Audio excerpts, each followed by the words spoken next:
Niat hati masak mie ini bisa untuk sarapan dan itu udah kenyang ya guys. Ternyata si anak-anakku komen katanya nggak nendang kalau nggak makan nasi.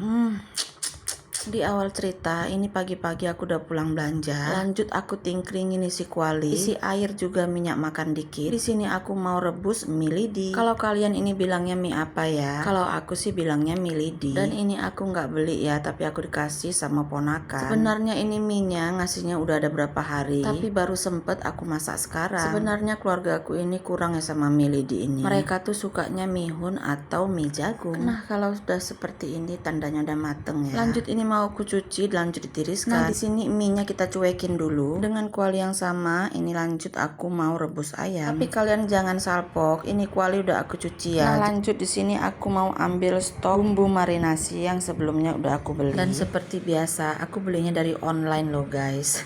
Karena sekarang itu kan udah gampang ya kan. Mager keluar udah pesen online aja. Karena di sini ayamnya banyak, jadi aku pakainya satu bungkus itu aku semuakan. Kalau masak ayam dibuat seperti ini auto kami tuh semua suka ya. Dan aku yakin nanti Pak Su juga anak-anak pasti makannya nambah ya. Dan kebetulan juga malam minggu tuh ada ponakan aku dateng nginap tidur di rumah. Jadi ya udah ayamnya aku masak goreng seperti ini aja. Nah tadi setelah bumbu marinasi aku juga ada masukin bumbu ladaku. Juga ada beberapa lembar daun jeruk, garam kira-kira 2 sendok teh. Juga ada penyedap rasa aku masukin. Nah lanjut biar meresap ini lanjut aku tutup. Nah singkat cerita ayam yang diungkep tadi tinggalin dulu, itu udah mateng ya, tapi kita cuekin dulu. Di sini aku mau numis bumbu untuk masak mie lidinya tadi. Biar nggak terbuang sia-sia itu yang diisi blender aku gojakin. Nah diaduk-aduk sampai keluar harum aromanya. Jangan lupa masukin seseningnya seperti garam, kira-kira 2 sendok teh, gula dan penyedap rasa. Dan jangan lupa saus tiram. Kalau soal rasa asin manisnya sesuaikan aja mas selera masing-masing. Nah tadi pagi tuh aku belanja memang niat ya masak mie, jadi aku beli sawi manis. Tapi sengaja aku belinya setengah kilo aja. Dan itu juga enggak aku semuain. Nah si sayurnya juga udah pada letoy. Nah ini aku taburin cabai rawit hanya beberapa biji aja. Nah ini aku tunjukin sama kalian. Aku sibuk masak di dapur. Kalau Pak suami sibuk bersihkan si ikan-ikan. Dan udah di packingin seperti itu ya guys. Apa nggak meleleh akunya weh? Oh I love you Pak Su.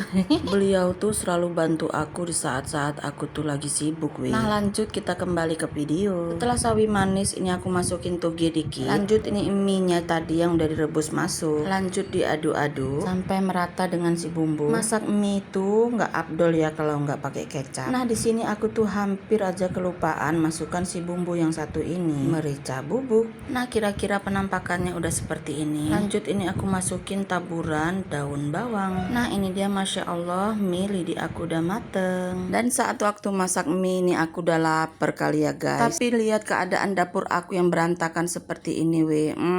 Auto aku emosi ya capek. Campur aduk semua mana perut lapar. Dan ini anak wedok juga ponakan wedok aku lagi bantuin motekin sayur-sayur yang aku beli dari pajak ya weh. Nah kalau atuknya giliran jaga si adik Naira. Karena di sini si atuknya udah kelar yang bantuin bersihin ikan dan ngeletak di dalam kulkas. Nah di sini aku isi amunisi dulu karena udah lapar kali ya. Nah singkat cerita selesai makan aku langsung beres-beres dapur. Tapi sengaja nggak aku rekor terlalu panjang ya. Dan di saat itu anak-anak pada komen ayam goreng katanya. Ya udah deh aku masakin. Nah tadi tuh di ayam ungkepnya aku kasih telur 2 butir. Sebenarnya 1 butir aja cukup, tapi karena telurnya itu kecil jadi aku bikin 2. Lanjut aku kasih tepung maizena. Udah deh diaduk-aduk. Panaskan minyak. Lanjut ini aku goreng ayamnya satu persatu. Goreng dengan api sedang ya, jangan gede kali. Nah di sini aku siramkan aja di atasnya kuah dari ungkepan tadi, biar nanti hasilnya ada kriuk-kriuknya. Dan di dalam bumbunya ini ada aku masukin terong beberapa potong. Dan lanjut aku goreng. Dan gorengnya ini aku barengin dengan isi kuah-kuahnya ya. Dan asli itu kuahnya itu aslinya itu kriuk-kriuk gitu. Di sini aku nggak masak sayur ya guys. Karena aku tuh udah dibawain sayur gori weh sama adik aku. Masya Allah tabarakallah. Terus terang aku memang nggak pernah masak sendiri ya sayur gori ini. Kalau soal itu adik aku udah paham, jadi aku dibawain matengnya. Masya Allah tabarakallah, alhamdulillah. Ayam goreng juga terong udah mateng. Dan juga si sambal yang bikin semangat makan. Kalau sayurnya, nah ini dia gori yang jauh-jauh datang. Cukup sampai di sini dulu video sederhana aku. Assalamualaikum. Bye bye.